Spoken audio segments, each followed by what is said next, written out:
যে গতকালকে জামজুরি গাঁওসভার মোরাছমনিতে একটা ঘটনা ঘটেছে।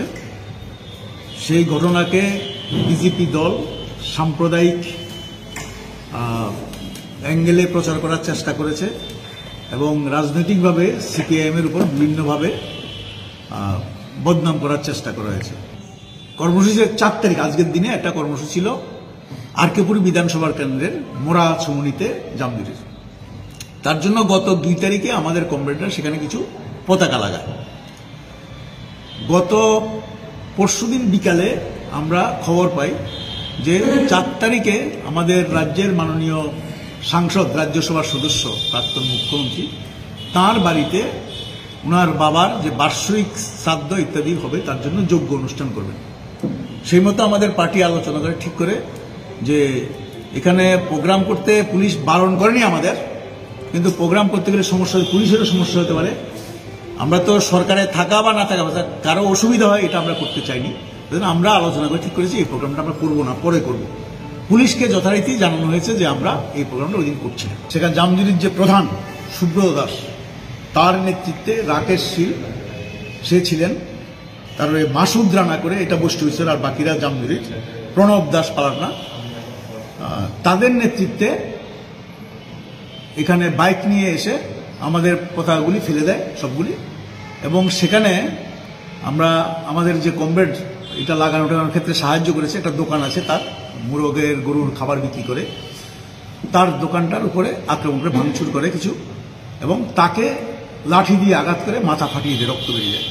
তখন সন্ধ্যার পরে তো এখানে সাধারণভাবে ঘনবসতি মানুষজন ছিল, সবাই দেখেছে, প্রতিবাদ করেছে, সব পুরুষ মহিলা সবাই এসে প্রতিবাদ যখন করেছে তারা পালিয়ে গেছে।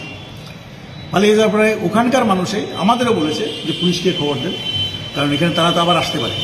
পুলিশকে খবর যথারীতি দিয়েছে। পুলিশ আসার পরে আমরা যতদূর খবর পেয়েছি এসডিপিও সাহেব ছিলেন, আর একটা থানার বুধে গাড়ি ছিল ওখানকার, সংখ্যায় তত বেশি ছিল না।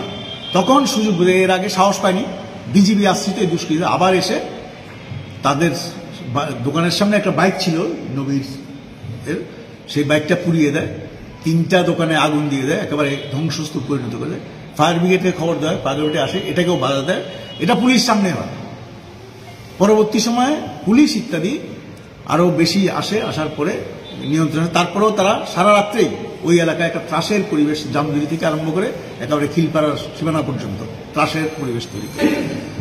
আমরা পরে জেনেছি যেটা, যে এখানে কোনো সাধু বা ব্রাহ্মণ, আমরা বিপ্লব দেববা সাহেবের বাড়িতে এসছে, রাস্তাতে একটা গাড়ি ছিল, এই গাড়ি কে বা কারা ভেঙেছে। হ্যাঁ, এটা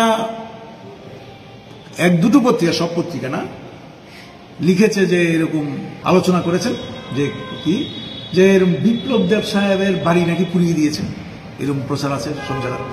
আমাকেও জিজ্ঞাসা করছে, উনি যা বলা বলেছেন। এবং আমরা খবরটা নিয়েছি, বিপ্লব দেবের বাড়ি রাস্তার থেকে পরে দূরে আছে, এই বাড়িতে কেউ গেছে এমন কোনো ঘটনা নাই।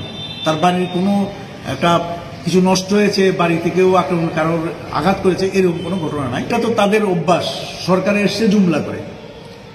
এখন তারা বিভিন্নভাবে দেখছে মানুষজন তাদের সাথে নাই, সব চলে যাচ্ছে, তো কিছু তো করতে হবে।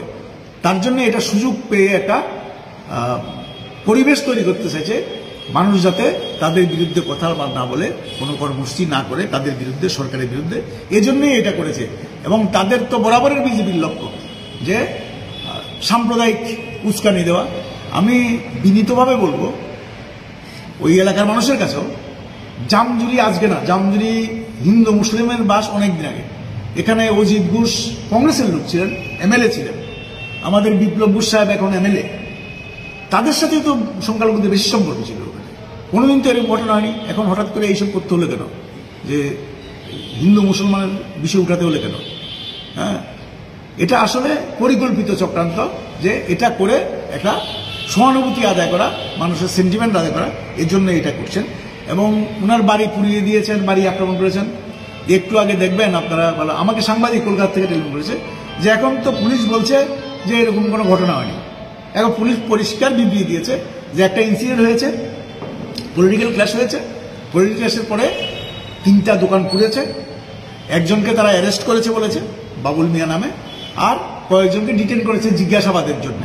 মামলা হয়েছে দুটো বলেছে, এবং পিসফুল আছে, কোনো পলিটিক্যাল ব্যক্তির বাড়িতে, এটা উল্লেখ করেছে। কোনো কোনো সংবাদ মাধ্যম বিভিন্ন চ্যানেলে দেখাচ্ছে যে রাজনৈতিক নেতৃত্বের বাড়িতে আক্রমণ হয়েছে। ওরা নামটা উল্লেখ করেনি, বলেছে কোনো পলিটিক্যাল পার্টির কারো বাড়িতে আক্রমণ হয়েছে, নেতার বাড়িতে এরকম ঘটনা নাই।